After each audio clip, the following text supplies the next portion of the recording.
नमस्कार। चलिए आज हम लोग पढ़ते हैं पॉलिटिकल थ्योरी। क्या होता है ये पॉलिटिकल थ्योरी? आज हम लोग पॉलिटिकल थ्योरी को गहराई से समझेंगे और इनके सारे एस्पेक्ट्स को समझेंगे। कितना महत्वपूर्ण हो जाता है पॉलिटिकल थ्योरी, इन बात को जानेंगे। बहुत आजकल के माहौल में हर जगह पॉलिटिक्स पॉलिटिक्स पॉलिटिक्स सुनते ही होंगे। उन सारे विषयों पर चर्चा करेंगे। यह वर्ड कहाँ से आया, किसने दिया, किसने गहराई से अध्ययन किया, किनका क्या विचार था, सारे कुछ पर हम लोग आज चर्चा करेंगे।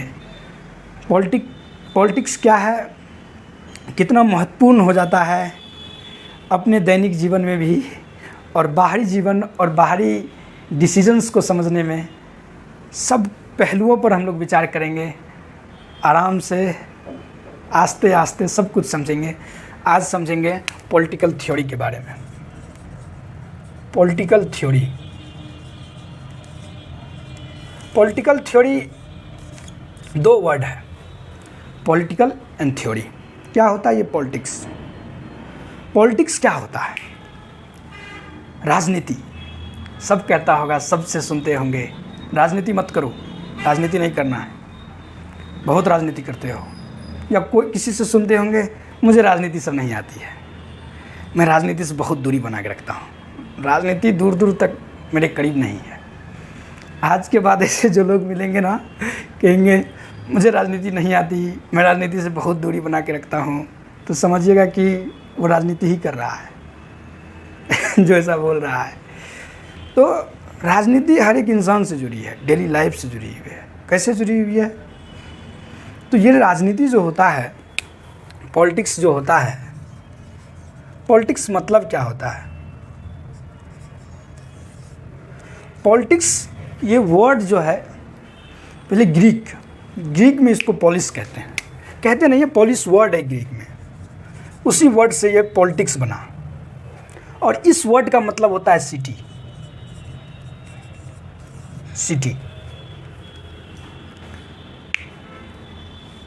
आगे चल के कह सकते हैं स्टेट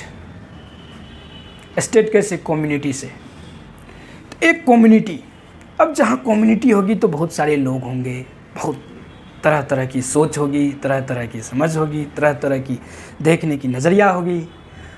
और उन सारे नज़रियाओं को एक जगह समाहित करेगा कौन करेगा समाहित? तो स्टेट। और स्टेट का खुद अपना विचार होना चाहिए। तो विचार कहाँ से बनता है? विचार बनेगा उन्हीं लोगों में से, उन सारे लोगों में से विचार बनेगा उन स्टेट्स का। स्टेट सब विचार बनाएगा तभी डिसीजन लेगा। एक पॉलिटिक्स में बड़ा प्रचलन शब्द है, कह सकते हैं कि एक लाइन बड़ा बढ़िया लाइन है।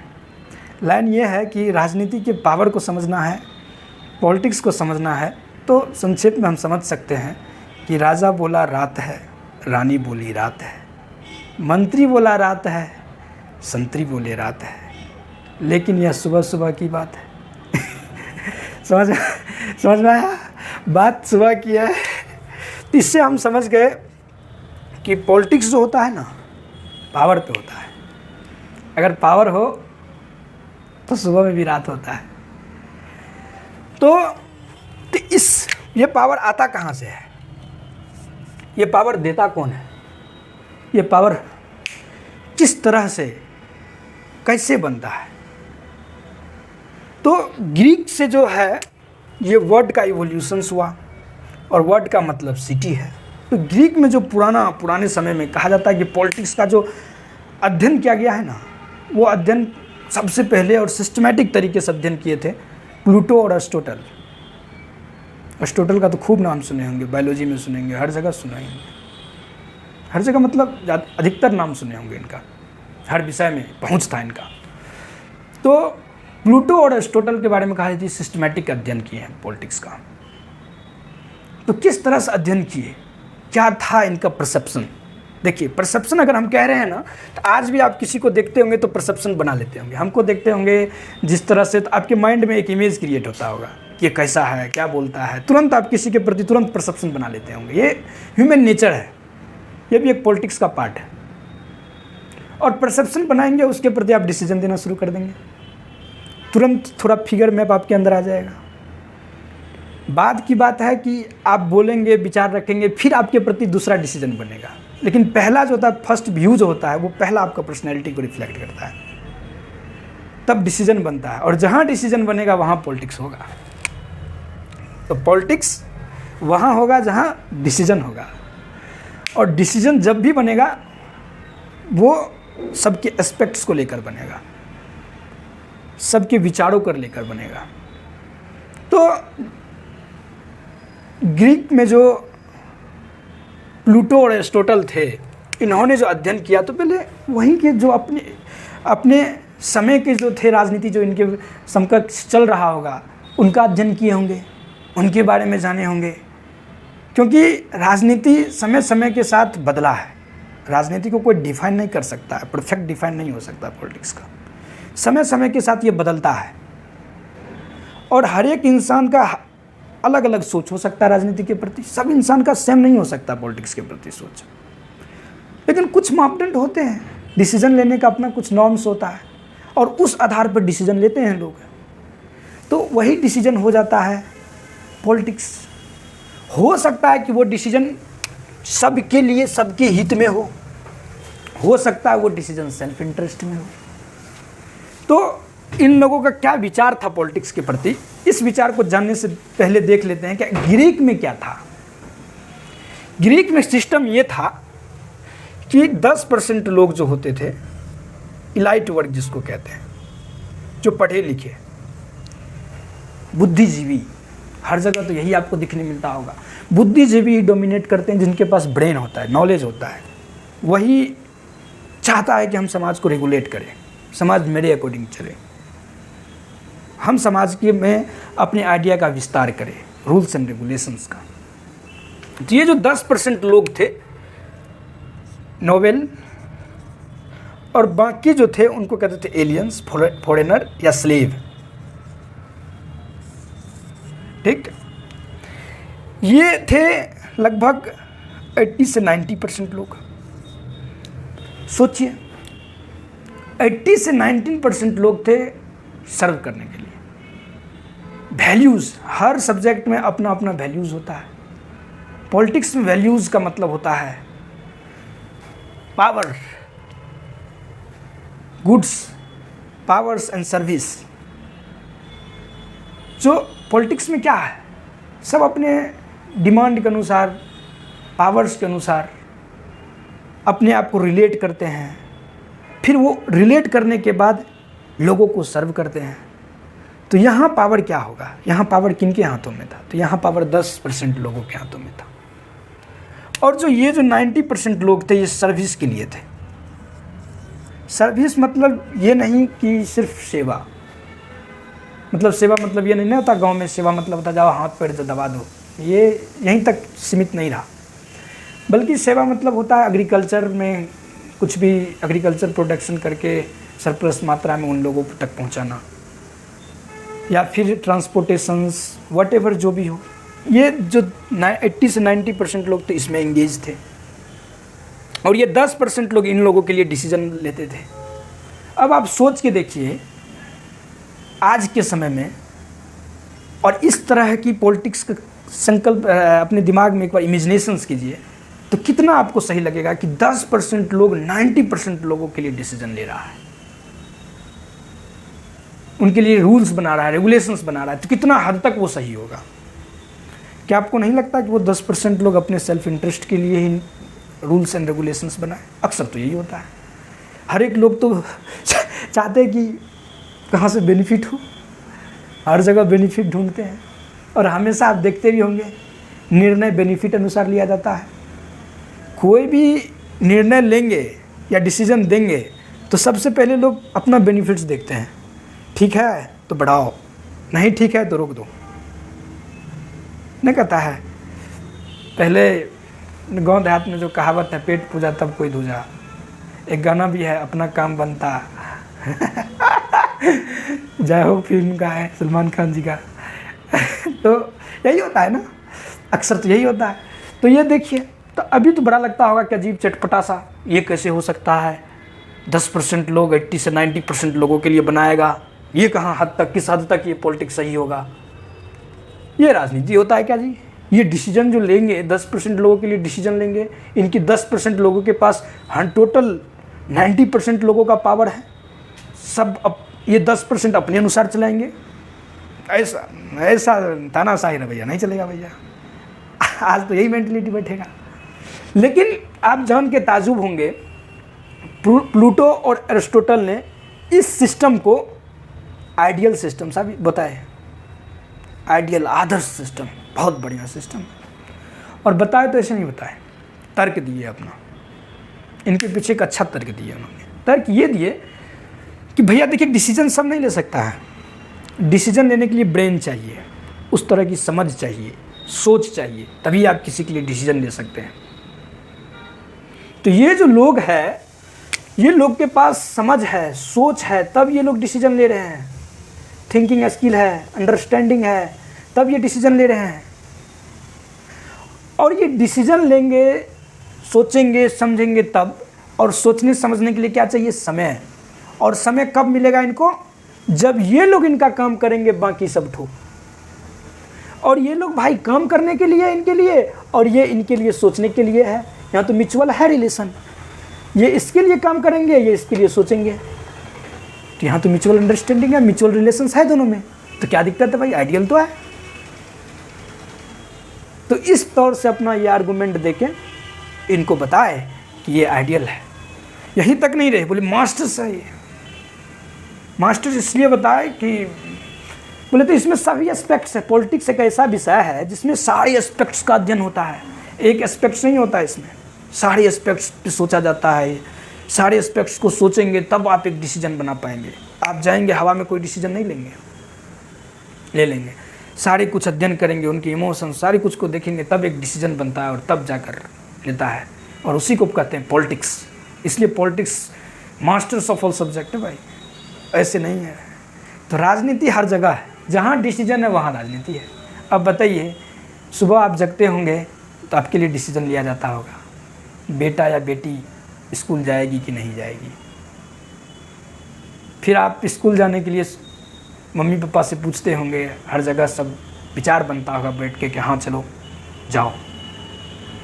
फिर आने के लिए बेटी मेरी पैदल आएगी या फिर गाड़ी से, वो डिसीजन होता होगा। देखता होगा दूर है तो गाड़ी, नज़दीक है तो पैदल। पैदल में भी कोई साथ लेने जाएगा या फिर अकेले आएगी। तो बताइए, जीवन में पल पल पग पग आपको दिखता होगा कि आपको एक डिसीजन का सामना करना पड़ता होगा। और डिसीजन तब तक नहीं हो सकता है जब तक सिर्फ अपना इमोशन, सारे फैमिली मेम्बर का विचार तब एक जगह, और सारे का विचार मिलकर उन्हीं सारे को एक जगह संगठित एकत्रित करते हैं, तो उसी को कहते हैं पॉलिटिक्स। तो देख रहे हैं ना, पॉलिटिक्स हर जगह। अब जब कोई बोले कि मैं राजनीति नहीं करता हूँ, क्या हो सकता है उनको राजनीति पता नहीं क्या है, या फिर ये भी हो सकता है कि बचना चाह रहा हो, या ये भी हो सकता है कि राजनीति के प्रति उनका परसेप्शन गलत हो। तो इसलिए ना आता है, हर वर्ड में देखिएगा आ जाता है good politics and bad politics. तो ये सब एक चेन है। तो समझ गए, इनको आइडियल बताए। अब जैसा हम बोले कि हर एक इंसान का नज़रिया बदल सकता है, सबका सेम नहीं हो सकता है, तो प्लूटो और एरिस्टोटल का भी नज़रिया अलग था स्टेट के प्रति।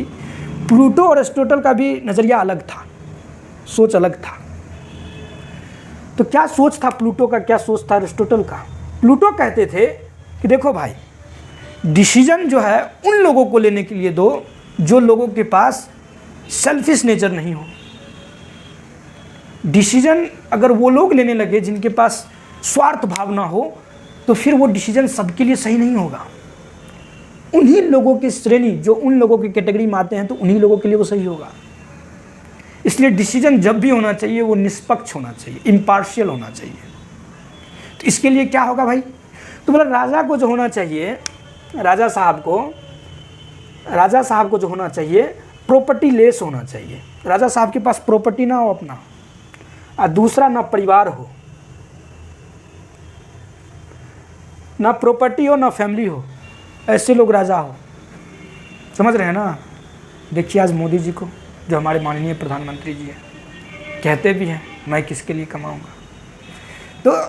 तो देख रहे हैं ना आप। तो फिर राहुल गांधी जी भी बोल देते हैं हम दो हमारे दो। तो हम दो हमारे दो का मीनिंग समझ रहे हैं आप लोग। तो खैर उस सब पे नहीं जाते हैं हम लोग एकदम एक पॉलिटिक्स को समझते हैं, गहराई से समझते हैं। तो प्लूटो का यही मानना था, जो आज हमारे माननीय प्रधानमंत्री जी को आप उदाहरण ले सकते हैं। तो इसी टाइप से प्लूटो का भी मानना था। तो प्लूटो का ये मानना था कि ना फैमिली हो और ना प्रॉपर्टी हो, ये दोनों नहीं रहेगा ना तो ये लोग निष्पक्ष होकर फैसला लेंगे। अपने लिए तो फैसला लेंगे ना, क्योंकि खाली हाथ आया बंदे खाली हाथ जाएगा, यही होगा इनके साथ। तो इसलिए, लेकिन आप लोग आए हैं खाली हाथ नहीं जाइएगा, बहुत कुछ करके जाना है, देश को बहुत कुछ दे के जाना है। अरमाने अपने अंदर सजाइए और उसे पूरा करने के लिए आसमां को एक कर दीजिए। यही ज़िंदगी की दास्तां है, दस्तूर है। क्योंकि इसके बाद आपकी यादें बीच में रह जाएगी, इस धरती पर रह जाएगी, और आपकी गणना इसी धरती पर होगी कि आपने क्या किया। वो कैसे होगी कि लोगों की यादें बनकर एक छाप छोड़ कर जाइए। तो बहुत कुछ ऐसे नहीं जाना है, ठीक है।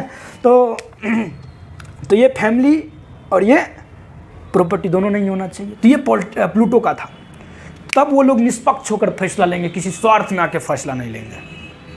उधर से अरिस्टोटल आए, बोले देखो भाई साहब, अरिस्टोटल बोले देखिए थोड़ा सा जो है ना नहीं लिखते हैं, थोड़ा दिक्कत है, लेकिन हम बहुत जल्दी हम कोशिश करेंगे कि बड़ा बढ़िया से लिखे बोर्ड पे। दिक्कत ये होता है ना कि ये थोड़ा सा देख रहे होंगे, लेकिन फिर भी गलती है, थोड़ा सा इसको सुधारेंगे। तो अरिस्टोटल उधर से है, अरिस्टोटल बोलते हैं देखो भाई ऐसा नहीं है, डिसीजन लेना आम बात नहीं है। समाज में कुछ लोग शासक बनकर पैदा होते हैं और कुछ शासित होने के लिए पैदा होते हैं। वो जन्मजात होता है, समझ सबके अंदर नहीं आ सकता है। समझ आने के लिए बैकग्राउंड चाहिए, समझ रहे हो, उस तरह का बैकग्राउंड चाहिए। एक विचार आता चला आया उस टाइप का चाहिए। लोग सब लोग डिसीजन नहीं ले सकते हैं और सब लोग शासक नहीं बन सकते हैं। कुछ शासित पैदा ही होते हैं। अब किसी को उठा के लेके आ जाओ, बोलो इसी को राजा हम बना देते, कभी हो पाएगा? उस तरह की सोच ही नहीं पाएगा वो, क्योंकि वो शासित पैदा लिए हैं, शासित होने के लिए पैदा हुए हैं, शासक बनने के लिए नहीं पैदा हुए हैं। और शासक कौन होंगे? तो वो राजा के बेटे होंगे, क्योंकि उन्हीं के बेटा को पता होगा, सन को पता होगा अपने पिता के माध्यम से कि राज्य की क्या डिफ़िकल्टीज़ है और उस डिफ़िकल्टीज़ को किस तरह से भेदना है, उस चैलेंज को किस तरह से ख़त्म करना है। तो ये कुछ शासक पैदा होते हैं जिनको पता होता है किसी भी चैलेंज को किस तरह से ख़त्म करना है, किस तरह से उससे निपटना है। तो देख रहे हैं दोनों का चेंज हो गया, पर सब विचार पॉलिटिक्स के प्रति चेंज हो गया। यही होता है पॉलिटिक्स। पॉलिटिक्स सेम नहीं होता है कहीं भी, किसी का विचार एक जैसा नहीं हो सकता है। सबका विचार अपनी जगह क्लियर होता है, स्पष्ट होता है, अपना विचार होता है, अपना राय होता है, अपना पसंद होता है। समझ रहे हैं ना, अपना पसंद होता है। इसलिए किसी के पसंद पर कोई थोप नहीं सकता है, किसी के विचार पर कोई हावी नहीं हो सकता है। सब अपना अपना विचार देते हैं, जो जिस तरह से सोचेंगे अपना विचार उस तरह से बनाएंगे। तो विचार कहाँ से कैसे जनरेट होता है? अब सवाल तो ये पैदा होता है, सवाल पैदा होता है कि विचार जनरेट कैसे होता है, डिसीजन लिया कैसे जाता है। डिसीजन तभी लेंगे जब विचार आएगा, और विचार अपना नहीं होता है किसी का। एक बहुत बढ़िया फिलोसोफर बोले थे कि कोई भी इंसान का अपना विचार नहीं होता है। सर नाम थोड़ा मिसिंग है दिमाग से, बता देंगे अगले वीडियो में। तो बोले थे कि किसी का अपना विचार नहीं होता है। विचार बनता है सोसाइटी से, विचार बनता है कल्चर से, विचार बनता है ज्योग्राफिकल स्ट्रक्चर से, फिनोमिना से, वहाँ का ज्योग्राफिकल ढांचा से। विचार बनता है ठनठनवा से, मनी से, पैसा से। ऐसे नहीं बन जाता है विचार। अब कोई गरीब सोच ही नहीं सकता हम हवाई जहाज तोड़ेंगे, कहीं बनेगा इस टाइप का विचार उनका। और कोई बड़ा अंबानी सोच ही नहीं सकता झुग्गी झोपड़ी में जाएंगे। लेकिन टाटा एक है, रतन टाटा, काफ़ी उन्होंने दान दिए हैं, अक्सर सुनते ही होंगे आप लोग, काफ़ी अवेयर। तो इसलिए बोल रहे हैं सबका विचार जो बनता है, विचार का कुछ अपना मापदंड होता है विचार बनने का, और सबका अपना विचार नहीं होता है। विचार माहौल से बनता है, क्रिएट से, वहाँ के लोगों से बनता है। ऐसे विचार नहीं बन जाता है। ऐसे विचार बनता तो बच्चा पैदा लेते ही बोलना शुरू कर देता है, हाँ हम अरिस्टोटल छियो, मतलब अरिस्टोटल है। तो इस टाइप का होता है। तो विचार एक माहौल से बनता है। तो इसी फेज में आप समझ गए कि पॉलिटिक्स डिसीजन मेकिंग, पॉलिटिक्स जो होता है वर्ड ग्रीक का है, जो वर्ड शब्द है पॉलिस, पॉलिस शब्द से पॉलिटिक्स बना, जिसका मतलब होता है सिटी। एक सिटी में सारे लोग होते हैं, सारे अलग अलग तरह के लोग होते हैं। उस लोगों के लिए चाहिए डिसीजन। डिसीजन लेने के लिए कौन किसका होता है? एक इंस्टीट्यूट्स का होता है, स्टेट का ऑर्गेनाइजेशन होता है, वो स्टेट सबके लिए डिसीजन लेते हैं। तो ये समझ गए हम लोग पॉलिटिक्स के बारे में। अब हम लोग देखते हैं कि पॉलिटिक्स के प्रति किनका क्या विचार रहा है। पॉलिटिक्स के प्रति जैसा हमने बताया पहले ही कि डिफरेंट लोगों का डिफरेंट विचार है, तो उसी तरह से जो लिबरल लोग हैं उनका क्या विचार होगा पॉलिटिक्स के प्रति, इनको हम लोग देखते हैं। लिबरल लोगों का क्या विचार पॉलिटिक्स के प्रति, लिबरल समझ रहे हैं ना। देखिए होता क्या है, जब शुरुआती दौर में चलिए तो देखिए शुरुआती दौर में चलेंगे तो देखिए एग्रीकल्चर जो हो रहा था, तो एग्रीकल्चर तो शुरू से ही इनिशियल स्टेज से रहा। एग्रीकल्चर आया तो लोग सेटलमेंट होना शुरू हो गए। क्यों शुरू हो गए? तो क्यों भाई अपना खेत छोड़ के जाएगा बेचारा, मेहनत पसीना से खेत में अनाज उपजाया, वो खेत छोड़ के नोमैडिक कर देगा, भरण पोषण दूसरे जगह जाएंगे चरावाहा बनकर, हो ही नहीं सकता। एग्रीकल्चर जैसे ही प्रैक्टिसेस होना शुरू हो गया, ह्यूमन सेटलमेंट होना शुरू हो गया, आदमी अस्थायी होना शुरू हो गए। तो समझ रहे हैं ना, जैसे अस्थायी होना शुरू हो गए, धीरे धीरे एग्रीकल्चर जब सरप्लस मात्रा में हो गया, खाने पेट भरने से ज़्यादा प्रोडक्शन होने लगा, तब लोगों के दिमाग में एक सुझा, क्या सुझा? अकल आया कि जो लोग के खेत में एग्रीकल्चर अब की बार कम हुआ, प्रोडक्शन कम हुआ, क्यों नहीं उससे व्यापार किया जाए। तो आप लोग बड़ा सुने होंगे बार्टर सिस्टम।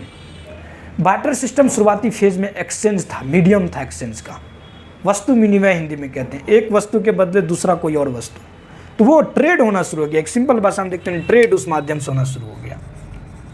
ट्रेड हुआ तो वहीं से एक विचारधारा, देखिए कोई भी क्लास का उदय होगा तो उस क्लास के साथ एक आइडियोलॉजी का भी उदय होगा, राइज होगा। तो यहां देख रहे क्लास का उदय हो रहा है, ट्रेडर का, तो एक आइडियोलॉजी का राइज होगा। वो आइडियोलॉजी था लिबरल। मतलब लिबरल का क्या होता है? फ्री, एकदम छूट, पूरा छूट। आज कहते हैं ना, हम पे बहुत रिस्ट्रिक्शंस लगाया जा रहा है, इतना मत छेड़ो, हम सताए हुए तो ऐसा नहीं है। तो रिस्ट्रिक्शंस नहीं, रिस्ट्रिक्शंस लेस। तो यहाँ राइजिंग हो रहा है ना आइडियोलॉजी का, तो लिबरल आइडियोलॉजी फ्री चाहते थे, वो एकदम फ्री विचारधारा चाहते थे, फ्री इन्वायरमेंट चाहते थे, जिसका नाम एक वर्ड सुने होंगे आप लोग, लेजेस फेयर वर्ड सुने होंगे इकोनॉमी में आप लोग। लिबरली विचारधारा के हैं लेजेस फेयर मतलब होता है एबल टू डू, मतलब करने दो जो कुछ, मतलब करने दो उन्हें, रोको मत, जो करना चाहते हैं उन्हें करने दो। और उनका पूरा अगर मीनिंग देखेंगे तो फ्री इकोनॉमिक जोन, समझ रहे हैं, इकोनॉमिक में उसे पूरा ट्रेड करने दो, किसी प्रकार का रिस्ट्रिक्शंस नहीं लगाना चाहिए। तो ये लोग लिबरल जो थे, वो लोग कहते थे कि लोगों को फ्री छोड़ देना चाहिए, रिस्ट्रिक्शंस नहीं होना चाहिए, उसको आज़ादी दे देना चाहिए, फ्रीडम दे देना चाहिए, जो करे सारे लोगों को फ्रीडम होना चाहिए, किसी प्रकार का रिस्ट्रिक्शंस नहीं होना चाहिए। और उन्हीं का मानना था फ्री क्यों होना चाहिए भैया, सबको क्यों फ्री करना चाहिए। तो उनका मानना था, ये लोग सेंटर में लेके चलते थे, देखिए ये लोग सेंटर में लेके चलते थे इंडिविजुअल को। एक इंडिविजुअल को लीजिए, खुद अपने आप को रख लीजिए थोड़ा देर के लिए सेंटर में, ठीक, लिबरल के से बोला इनको फ्री कर दो भाई, फ्री कर दो। तो एक इंडिविजुअल के अंदर होता है बुराइयाँ, द्वेष होता है, जलन होता है, ईर्ष्या जिसको जलन कहते हैं, क्रोध होता है, एग्रेसिव नेचर होता है, सब कुछ होता है। लेकिन साथ साथ एक और चीज़ होता है जो इम्पोर्टेंट है, वो है कंपटीशंस की भावना, कंपटीशन, प्रतिस्पर्धा की भावना। तो वो जो प्रतिस्पर्धा की भावना है, इस भावना से वो अपना रिसोर्स के माध्यम से वो अपना खुद एम्पायर बिल्ड करेगा, खुद आगे बढ़ेगा। और एक आदमी आगे बढ़ेगा तो इसका मतलब ये नहीं है कि सिर्फ इसी का भलाई होगा, भलाई सबका होगा। तो इसलिए सारे इंसान को लिबरल छोड़ दो, आज़ाद कर दो, करने दो जो करना है करने दो, वो रोक टोक नहीं। जो लोग नहीं चाहते थे रोक टोक हो, लेकिन सारे ईर्ष्या जो है, वो लोग जो बोले कि ईर्ष्या है, दोष है, द्वेष है, जलन है, सब कुछ है, तो बताइए, तो ये लोग तो जब आज़ाद छोड़ दिया जाएगा उन लोगों को, तो ये हथियार का यूज़ करेगा, ईर्ष्या का, क्रोध का, जलन का, ये सब का तो यूज करेगा ही। अब ये सब का जो यूज करेगा तो राज्य में फैल जाएगा अराजकता का माहौल। अराजकता का माहौल फैलेगा, क्यों फैलेगा? क्योंकि सबको आज़ादी मिल गया यार, सब चाहेगा अब सबको आज़ाद कर देंगे तो होगा ना, हम बड़ा तो हम बड़ा, हम क्यों छोटा, होता है। तो अराजकता का माहौल फैल जाएगा, अराजकता का माहौल फैल जाएगा तो अब इसके लिए क्या चाहिए? तब लिबरल बोले देखो भाई रुको, एक स्टेट का निर्माण करो। अब क्या कर दिया? एक स्टेट का निर्माण, और ये स्टेट लेंगे सबके लिए डिसीजन, और ये स्टेट का होगा अपना रूल्स एंड रेगुलेशन, गवर्नमेंट। और देखिए विचार पॉलिटिक्स के प्रति, गवर्नमेंट हुआ, गवर्नमेंट क्या होगी? तो मिनिमम गवर्नमेंट होगी और मैक्सिमम इसमें फ्रीडम होगा। Minimum government, maximum freedom. और साथ में क्या बोल दिए ये कि वो जो होंगे वो सिक्योरिटी देंगे, प्रोवाइड करेंगे, जो लोग आगे बढ़ रहे हैं उनको सिक्योरिटी प्रोवाइड करेंगे। और ये क्या कह दिए? इनके पास पुलिस होगा जो लॉ ऑर्डर एंड जस्टिस को मेंटेन करेगा। समझ रहे हैं? बस इतना इसका देखिए पॉलिटिक्स के प्रति क्या था कि उसके पास मिनिमम गवर्नमेंट, रोक टोक ने उतना टोक टाक करने वाली सरकार नहीं चाहिए हमको। Minimum government, maximum freedom, security दे वो, वही ईर्ष्या जलन द्वेष वाले लोग से उसके अंदर भी है, तभी तो सब बोल रहा है स्वार्थी ऐसा नहीं, मतलब सबको लिए, सबको दो, सबको जो ऐसा कर रहा है सबको दो। Minimum government, maximum freedom, security, और पुलिस रहना चाहिए, लॉ एंड ऑर्डर, जस्टिस, न्याय दे सबको। इतना करो भाई, इतना करोगे। और स्टेट से हम इतना उम्मीद रखते हैं, एक पॉलिटिक्स से इतना उम्मीद रखते हैं, पॉलिटिकल पावर से इतना उम्मीद रखते हैं। ये लिबरल का थॉट था, विचार था। समझ रहे हैं? तो ये पॉलिटिक्स के प्रति लिबरल का विचारधारा था। अब क्या हुआ? अब हुआ ये कि लोग सब, स्टेट का आया, फॉर्मेशन हुआ, लोग सब पूरा, सब जो थे, जो हल्ला मचा रहे थे, सब एक रूल्स रेगुलेशन में बंध गया। लेकिन एक जरा सोच के देखिए, उसी समाज के सारे लोग हैं, उसी समाज में सारे लोग की सारी एस्पेक्ट्स एक समान नहीं होंगे, और जो ये सोचने की क्षमता है, किसी रिसोर्स को यूज करने की क्षमता है, वो भी एक समान नहीं होगा क्या? नहीं होगा। अब उसी में से आए थे डेविड ईस्टर्न आए तो वो बोले देखो भाई, यहाँ सीमित मत करो, गलत बात है, यहाँ छोड़ देगा तो दिक्कत हो जाएगा। अब करो क्या? ऑथोरिटेटिव डिस्ट्रीब्यूशंस ऑफ रिसोर्स करने के लिए ऑथोरिटी दो किसी को, वैल्यूज़ का ऑथोरिटी डिस्ट्रीब्यूशन होना चाहिए। ऑथोरिटी में तो समझ रहे हैं, समझ में नहीं आया होगा, थोड़ा सा अटपटा लगा होगा। अब समझते हैं, एक क्लियर करते हैं वर्ड को। क्या वर्ड को क्लियर करते हैं? बार बार आप सुने होंगे पावर और ऑथोरिटी, और हम जानना चाहेंगे what's the difference between the powers and authority. Power और ऑथोरिटी में क्या डिफरेंसेस होता है? पावर और ऑथोरिटी में क्या डिफरेंस होता है? देखिए, दोनों का ऑब्जेक्टिव सेम होता है। दोनों का ऑब्जेक्टिव क्या होता है कि हम अपने डिसीजन से दूसरे को इन्फ्लुएंस करें, अदर को इन्फ्लुएंस करें, यही होता है। जो डिसीजन किसी के लिए लिया गया हो, और वो जो डिसीजन ले रहा हो, उस डिसीजन से दूसरा प्रभावित हो, वो डिसीजन दूसरे पे इन्फ्लुएंस करे। दोनों का तो मतलब ये, तो आपको पावर दे देंगे तो आपका तो यही आंसर होगा कि अगर हमको पावर मिला है तो जाएंगे, चलो साइड में, कुछ नहीं। तो चाहेंगे कि दूसरा इन्फ्लुएंस हो, इससे दूसरा इन्फ्लुएंस होगा। ये ऑब्जेक्टिव दोनों का है, दोनों का मतलब, दोनों का इरादा यही है। लेकिन डिफरेंस क्या है? डिफरेंस ये है कि पावर थोड़ा सा रूडली हो जाता है, फोर्सली हो जाता है, छीना झपटी टाइप का हो जाता है। उधर नहीं होता है, बाइक वाला आया चोर, उधर निकाल, नहीं है भैया, हाँ है, तो ये है पावर तो ये पावर हो गया। लेकिन ऑथोरिटी क्या है? ऑथोरिटी एक कॉन्स्टिट्यूशनल है, जो जस्टिफाइड करता हो। आपके पास एक नॉर्म्स हो, नियम्स हो, किस तरह से डिस्ट्रीब्यूशंस होगा, वो संवैधानिक हो, वैध हो, वैलिड हो, लीगल हो, इसको कहते हैं ऑथोरिटी। तो हमेशा सुनते होंगे ऑथोरिटी, आपको ऑथोरिटी किसने दिया? आप कॉन्स्टिट्यूशनल जब पढ़ते होंगे तो उसमें देखते होंगे ऑथोरिटी किसने दिया आपको। ये चुना हुआ होता है, कॉन्स्टिट्यूशनल होता है। तो अब समझ में आया डेविड ईस्टन क्या बोलते थे? Authoritative distribute allocations of the values. Values का मतलब होता है goods and services, goods and services, समझ में आया? अब गुड्स का जो ऑथोरिटेटिव एलोकेशंस, बंटवारा किसको? किसी ऑथराइज्ड पर्सन को होना चाहिए। अब जो MP MLA साहब बनते हैं तो किस लिए बनते हैं? MP MLA कोई बनते हैं तो किस लिए बनते हैं? मन में तो आता हो घोटाला करने के लिए मजाक, तो घोटाला कर, लेकिन उनके पास वो चाहते कि मेरे पास ऑथोरिटी आए। क्या चीज़ का ऑथोरिटी आए? तो डिस्ट्रीब्यूशंस का है, समझ रहे हैं?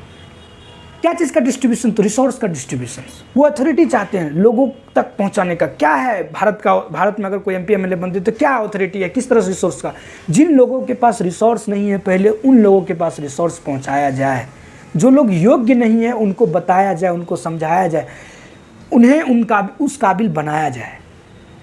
रिसोर्स वहाँ तक पहुँचाया जाए जहाँ लोग श्रेणी के अंत में खड़ा है, और अंत व्यक्ति का जब उदय होगा, अंत्योदय न गाँव घर में सुनते होंगे जब वितरण होता होगा, अंत्योदय कौन है? तो जब अंत लोगों का श्रेणी में जो अंत लोगों का जो उदय होगा उसी को कहते हैं रिसोर्स का डिस्ट्रीब्यूशन सही तरीके से किया गया, ऑथोरिटेटिव तरीके से किया गया है। तो समझ गए? यही डेविड ईस्टन साहब इसका बात करते थे, बोलते थे ये होगा पॉलिटिक्स, ये होगा पॉलिटिक्स का मतलब, स्टेट का मतलब। जब स्टेट इस तरह से फंक्शन करेगी तभी स्टेट सिद्ध होगा, अच्छे सिद्ध होंगे। तो ये थी विचारधारा एक पॉलिटिक्स के प्रति। चलिए हम लोग नेक्स्ट वीडियो में मिलेंगे, देखेंगे और भी आगे लिबरल का क्या सोच रहता है। बड़े ऊर्जा के साथ मिलेंगे, तब तक के लिए धन्यवाद, बहुत बहुत धन्यवाद।